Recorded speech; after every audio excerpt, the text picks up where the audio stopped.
In one of Mexico's most secure prisons. This person is not just any ordinary inmate, but the world's biggest and most infamous drug smuggler, El Chapo.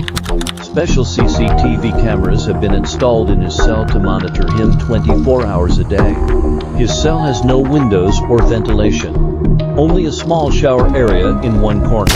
Interestingly, despite the high security and constant surveillance, El Chapo, while walking, heads towards the shower area. And after that, the security staff loses sight of him. Half an hour later, when they suspect something is wrong, they enter the cell. But the world's biggest drug smuggler had already escaped. How did he escape? And from where? Let's take a look at El Chapo's life. Born in 1957 in a small town in Mexico called Bad Iraguado, El Chapo's real name is Joaquin Guzman. But later he gave himself the name El Chapo. His involvement in drug trading was inherited, as his father was also a small-time drug dealer. At a young age, his father kicked him out of the house. El Chapo had no job to support himself. And when he couldn't find anything, he just started dealing drugs. At just 15 years old, he began growing drugs himself. He would choose secluded areas to grow marijuana. Gradually, his drug trade expanded so much that the major drug dealers in Mexico wanted him in their gangs. In the 1970s, he joined a drug trading gang called LG Duro Palma. In this gang, he supervised the drug smuggling operations. He was so strict in his work that whenever a delivery was late, or even a small mistake was made, he would kill the dealer. In the 1980s, he joined the most famous drug dealer at the time, El Pardín Gallardo. This gang was the largest drug trading gang in Mexico. In this gang, El Chapo was also given the responsibility of overseeing drug shipments. His job was to monitor the drugs coming from Colombia into Mexico. But in 1989, the leader of the gang was captured by the authorities, and the gang fell apart. Taking advantage of the situation, El Chapo formed his own gang, which he named the Sinaloa Cartel. At that time, drugs were being smuggled into America through two main routes. Most of the drugs came through the Arabian route, and the other route was through the Mexican border. American agencies had focused all their attention on the Arabian route, and many drug dealers and gangs had been caught. El Chapo took advantage of this and began using different channels to smuggle drugs into the USA. He produced a large variety of drugs: methamphetamines, heroin, ecstasy, cocaine, and marijuana were his most profitable drugs. So he focused on these. However, smuggling drugs into the USA wasn't easy, and he demonstrated great cunning in carrying out this task. Initially, he smuggled drugs that didn't have a strong smell, such as cocaine, hidden in items like fire extinguishers and chili pepper cans. Or he would hide drugs in car rims, which even drug-sniffing dogs couldn't detect.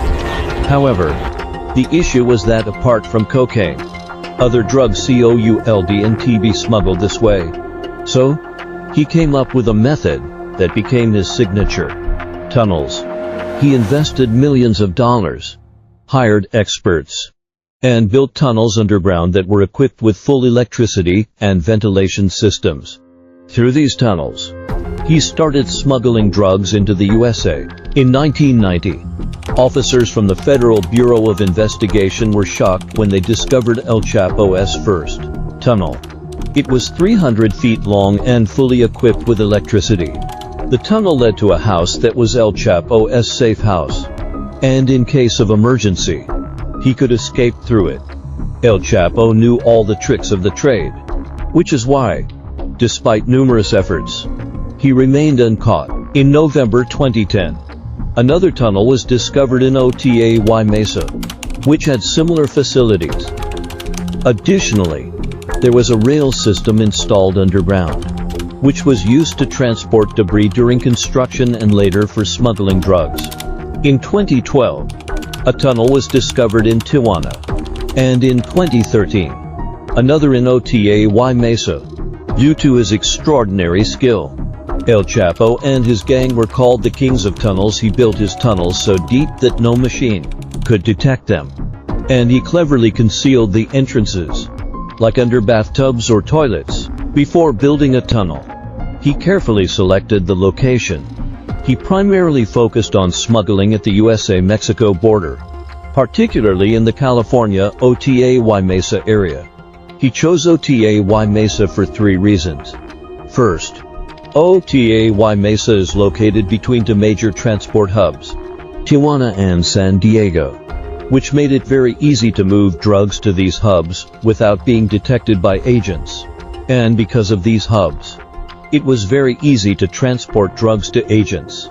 The second reason was that it was an industrial area with many factories, and the heavy machinery and traffic noise made it easy to dig tunnels without being detected, as the sound of digging was masked by the noise of the factories. The third reason was the soil. Since the city was near the sea, the soil there remained soft, making it easier to dig. On the other side, the area was dry, which gave the soft ground strength, preventing tunnel collapses. In every way, these tunnels were ideal for El Chapo.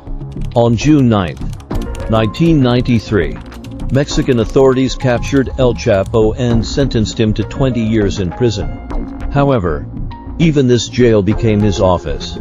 By bribing the jail staff, he managed to get every possible luxury and even arranged business meetings to ensure his operations continued smoothly. In 2001, the Supreme Court of Mexico made a ruling that simplified the process of prisoner exchange between the United States and Mexico.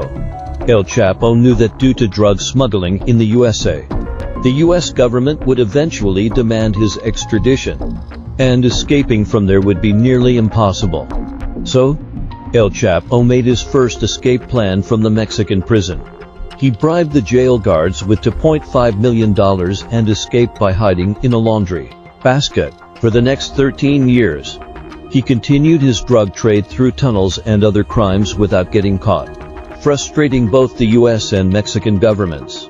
However, after 13 years of effort, Mexican agencies finally located him. They raided his house, and this time, El Chapo had prepared for his escape. He slipped into a secret tunnel under the bathtub in his bedroom, but the authorities didn't let him get too far. And eventually, he was captured again. This time, he was sent to the most secure prison in Mexico and was kept under close surveillance.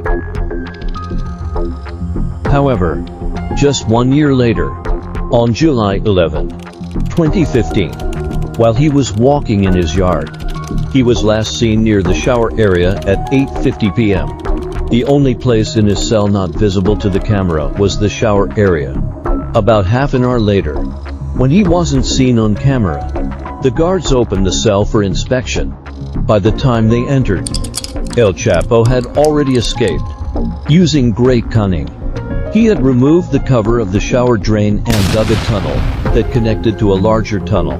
This tunnel, 1.5 kilometers long, led to a nearby construction site. It was 33 feet underground and 5 feet 7 inches wide, large enough for a person to pass through easily. However, this time, his freedom was short-lived. On January 8, 2016, Mexican Marines attacked his safe house in Los Mochis once again, and after intense resistance, he was captured for a third time.